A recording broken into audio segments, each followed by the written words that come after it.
Hello everybody, it's Lori with DIY Nails, and I'm making this video because it has been requested for me to show everybody step by step on how to dip very short natural nails. So I sacrificed my own just to make this video, and I did not do any cuticle care for about 2 weeks, and as you can see, that ugly invisible cuticle has to go. So you're going to want to microwave some water or just hot water out of your tap and soak your nails for a few minutes. I usually do about 5 minutes, and then dry your hands. And you can purchase any cuticle remover. This one I purchased at Ulta, but you can pick some up at any store, drugstores, Walmart, Target, and just apply that to all of your cuticles, and then use a cuticle pusher to push back those invisible cuticles and then scrape them off. I am so sorry. I know that looks so gross, but it's just part of showing everybody in the tutorial videos what it looks like. And please be careful when using a metal cuticle pusher because you don't want to damage your natural nail plates. You can use a wooden one or even the plastic or rubberized ones from the stores as well. After you have washed your hands, then you want to use an alcohol prep pad, or you can even use a cotton pad with alcohol on it and clean your nails. Once that's dry, we can move on to step 1, which is nail primer. You want to prime all of your nails very well and allow that to dry completely. Today I am going to use Mermaid Splash and Sea Breeze, and you can rotate your jars or shake them a little bit or stir them up, whatever works best for you. And as you can see, the brush actually has stuck to the bottle, but that's a safety feature on our liquids that allows that brush to pop out of the lid instead of sticking to the glass bottle, so that you don't break it or damage the lid or the brush in the process. And on the inside of the neck, there is that gasket, plastic gasket, where you can wipe off the excess liquid instead of using the top of the bottle like we do out of habit. Now for this first coat of base coat, I'm actually only going to do about 3/4 of the nail. I'm not going close to the sidewalls or the cuticles for this first dip.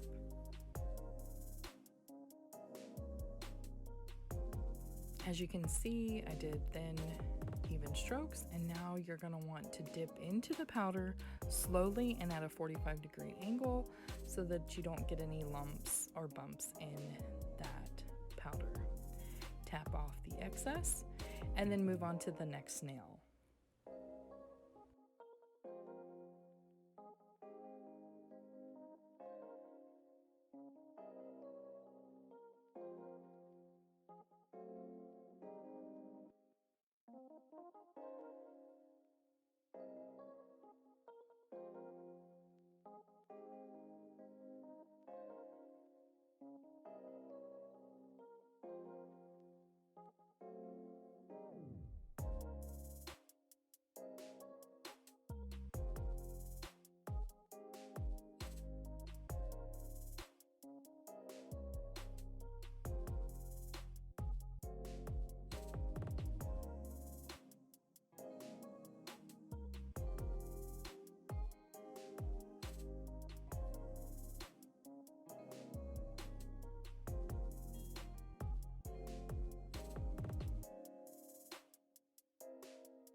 And here's where I'm going to introduce my handy dandy toothpick. And all this is going to do is, if any of that base coat and powder mixture has adhered to your sidewalls or cuticles, you can quickly run that toothpick right along the edge right after dipping to make a disconnect and create a very smooth and even line of dipping powder onto your nail. And this will prevent lifting in the future, which is also one of the #1 complaints that we get, is that it's lifting at the cuticles. So prep is key, which means cleaning and removing that invisible cuticle. And then this step right here, which a toothpick, I have found, does an amazing job.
So with the mermaid splash, I am not going to dip because I don't want my nail fully covered with mermaid splash.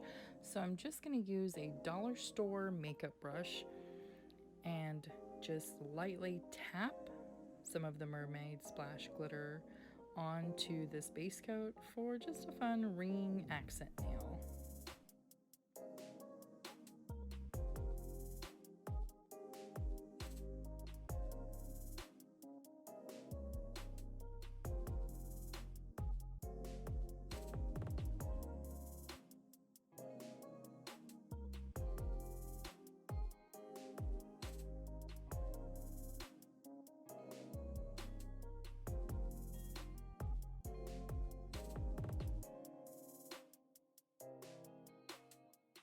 So step 3 of the dipping process is to activate all of those layers of dip powder. And all you need to do is thoroughly saturate each one of those nails and make sure that you run the brush along the free edge of the nail to cap it. Capping prevents chipping and lifting and breaking in the future for your manicure.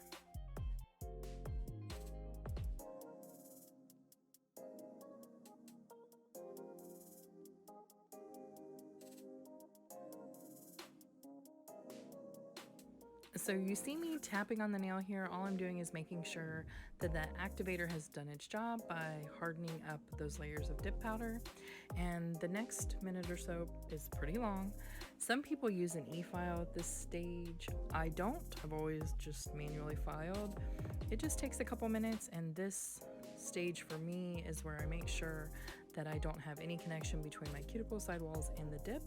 And then I also smooth down any imperfections such as a bump or unevenness, and I shape my nails at this point. So this stage definitely is where you want to perfect anything, and I actually file very lightly, and you can use any file, but you want to start with a coarser grit and then move down to a finer grit so that you don't have any big gouges or deep impressions from filing on your nails before we move into the final steps.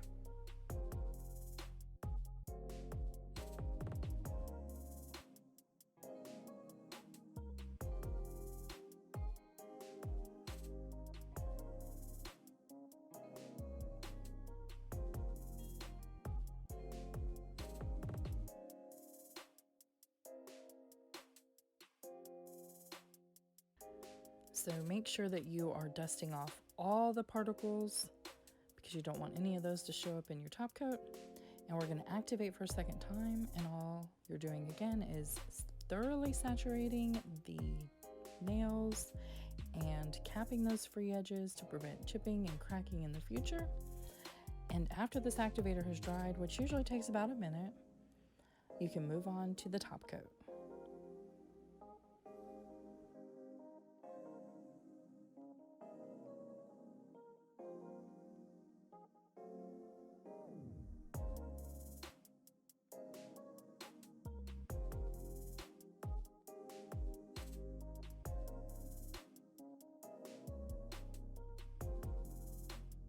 You want to move in quick and thin strokes. I usually start with one stroke down the middle, move to the outside of those strokes.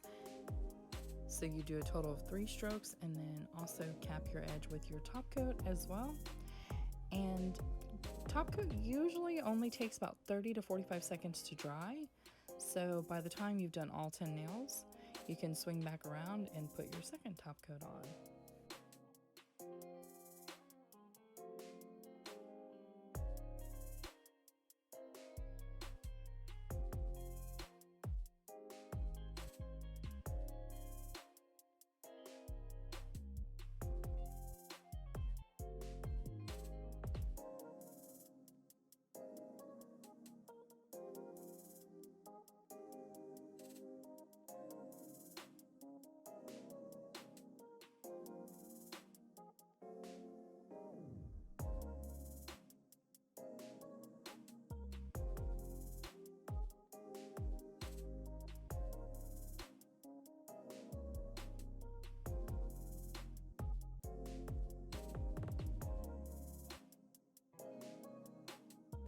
I usually wait a minute or so before touching that second top coat just to make sure that it's dry. And then I take my favorite cuticle oil and apply that to the cuticles and massage that into the skin and fingers and tips around the nail. This will rehydrate anything you've dehydrated by using acetone or alcohol. And then also this will help with blood flow to the area as well, so your nails stay healthy. Thank you for watching, and if you want to pick up your own dip kit and colors, go to DIYnails.dipsydip.com.